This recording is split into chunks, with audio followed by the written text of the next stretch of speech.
July August এগুলো বুঝি না আমি এই বিষয়ে আচ্ছা আচ্ছা ভাই আরেকটা করছি আচ্ছা আমি একটা অন্য প্রশ্ন যাবো। আচ্ছা আমি একটা কোশ্চেন একটা প্রসঙ্গটা থেকে আচ্ছা আচ্ছা আমি একেবারেই সরি টু সে এই প্রসঙ্গ নিয়ে আমি কোনো কথাই বলবো না, কারণ আমার প্রশ্ন একটা পজিটিভ দিকে গেলেও কথা উঠবে, নেগেটিভ দিকে গেলেও কথা হবে। সো এই বিষয়টা নিয়ে এটা আসলে একেবারেই অনাকাঙ্ক্ষিত, এটা আমি চাই না কাউকেই কারো ক্ষতি হোক বা কাউকে এটা নিয়ে অ্যাটাক করুন। আমি অ্যাটাকিং কোনো রকম দৃশ্য দেখতে চাই না, শিল্পীদেরও দেখতে চাই না, আমি এ ব্যাপারে কোনো মন্তব্য করতে চাই না।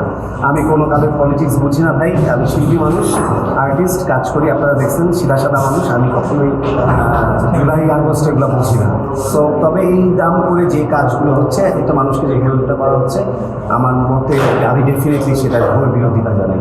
প্রত্যেকটা মানুষের একটা স্বাধীনতা আছে, বাক স্বাধীনতা আছে, সে তার মতো করে তার প্রত্যেকটা জিনিসকে সে ওন করবে, সাপোর্ট করবে। সেই দল যে কেউ দলকে কিন্তু দল করতে পারে। প্রতিদিন বলে যাচ্ছি, আবার আজও বলে যাই। তোমরা বলো আমাকে যে এত দলের জার্সিতে তোমরা এআইতে দেখেছো, তোমাদের কাছে কোনটা মনে হয়েছে, কোনটা বেশি সুন্দর? আর্জেন্টিনা। তাহলে আমি আর্জেন্টিনা। আসলে আপনি কোন? আমি অবশ্যই আর্জেন্টিনা সাপোর্ট করি। কেন সাপোর্ট করি? কারণ থাকে না কোনো একটা দলের প্রতি দুর্বল পছন্দ। তবে আমার পরিবারের সবাই আমরা জার্মানি সাপোর্টার। আমাদের বাসায় আমার বাবা ছিলেনও জার্মানি সাপোর্টার, আমার নামটাও জার্মানি। তো আমি জার্মান থেকেই আমার বাবা ডিসাইড করেছিলেন যে রৌফ খান।